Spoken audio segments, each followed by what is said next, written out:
Let's come to this now. Online retail in South Africa is currently booming. And according to a World Wide Worx and MasterCard study, online retail in 2022 amounted to 55 billion rand. Now, that's a 35% increase from the previous year alone. Now, that boom is being driven mainly by demand for home deliveries, including groceries and clothing. So let's discuss this even further now with World Wide Worx MD, Arthur Goldstuck. Arthur, a pleasure talking to you. Thank you so much for your time. I mean, what is it about home deliveries, be it for goods such as groceries or even clothing, that identifies with the South African consumer that's bringing the amount so far, a milestone, I suppose, for the online retail sector to 55 billion rand?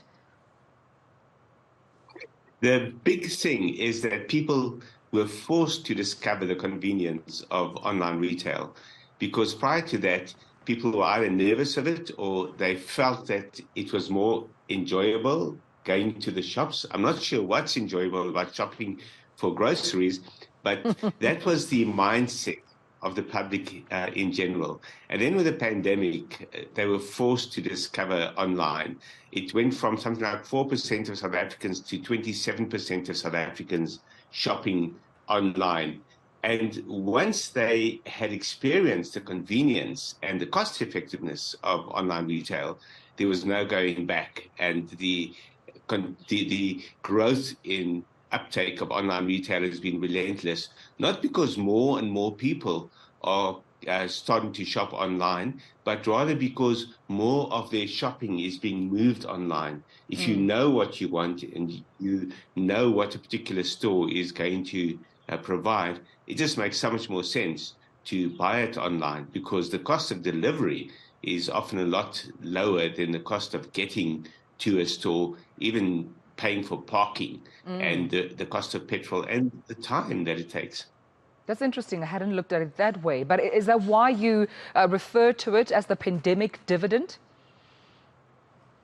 Yes, at least one good thing to have come out of the pandemic is this move to online shopping. And the incredible growth we've seen in the last 2 years, we can only ascribe to the pandemic. And therefore, there's at least one dividend from the crisis that we went through. And the result is that now people have an element of convenience in their lives that they never had before or didn't realize they could have before. Let's also talk about the boost by Black Friday. How significant are online sales on that particular day or even days? Because we know certain stores may refer to it as Black Friday, but it could span over to a couple of days. It's now, in fact, become Black November. Yeah. So Black Friday deals begin at the beginning of November. Initially, it was just Black Friday, and then someone came up with Cyber Monday in the United States. That spread worldwide. And then from Black Friday to Cyber Monday, you had Black Friday weekend. And then people realized that, wait a minute, we can extend the frenzy for online shopping over this period to the entire month of November. So it became Black November. They talk about Black Friday in November, which obviously doesn't make sense, but the public gets it. And the public understands that this is the time to really get deals. But the key to it hasn't been that people will go out and spend more because there are bargains, but rather they now wait for that period to get bargains for shopping they would have done anyway. Certainly for gifts, electronics, and the likes. November is the best time to get it, and Black Friday is the best day to get it if you can get those deals. Yeah. When it comes to online sales in general, Arthur, I'm keen to know who are some of the biggest and best performers? Well, the biggest of all is Takealot, but they saw their growth in dollar terms drop slightly because they report in dollars.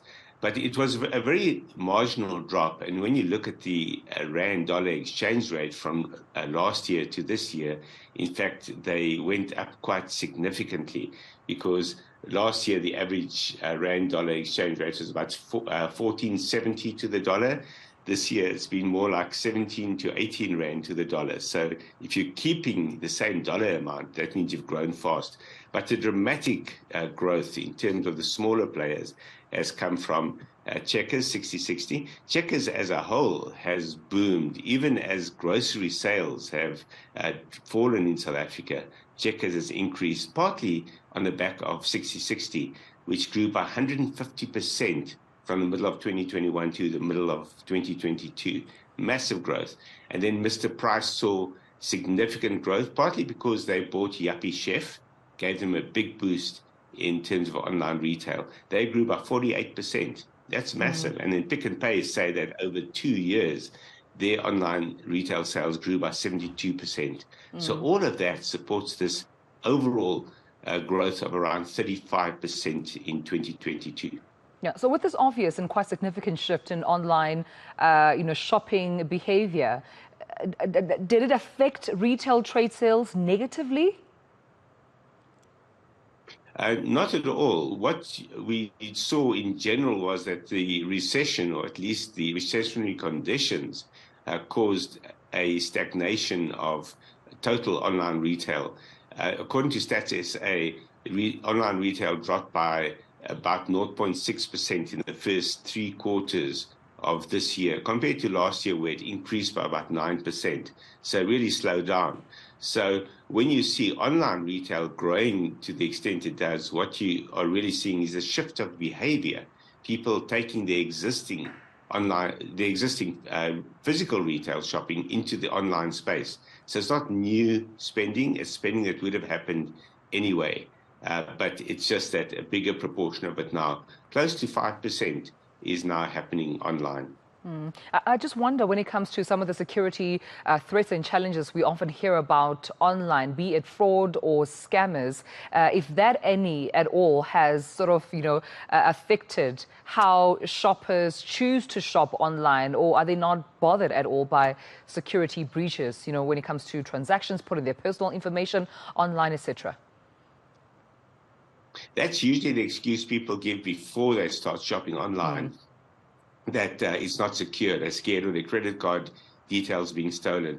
But you're more likely to have your credit card compromised in a physical store than online.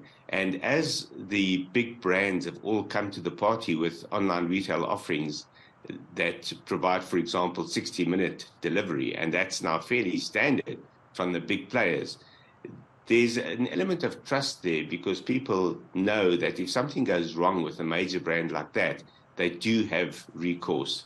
And in particular, when people don't get the correct items delivered, a brand like 6060, for example, is very quick to compensate or replace. Same with Takealot. So as people discover that, they become more confident and they start trusting online retail, and they'll go further afield. That's, of course, where they can land in trouble, where they go to brands that no one's ever heard of before, or they look for bargains, do a search, or get an email that tells them to click through here for unbelievable bargains, and they are very often unbelievable. Well, I'll leave it there, and I appreciate you, of course, sharing this data with us. World Wide Worx MD Arthur Goldstuck, thank you so much.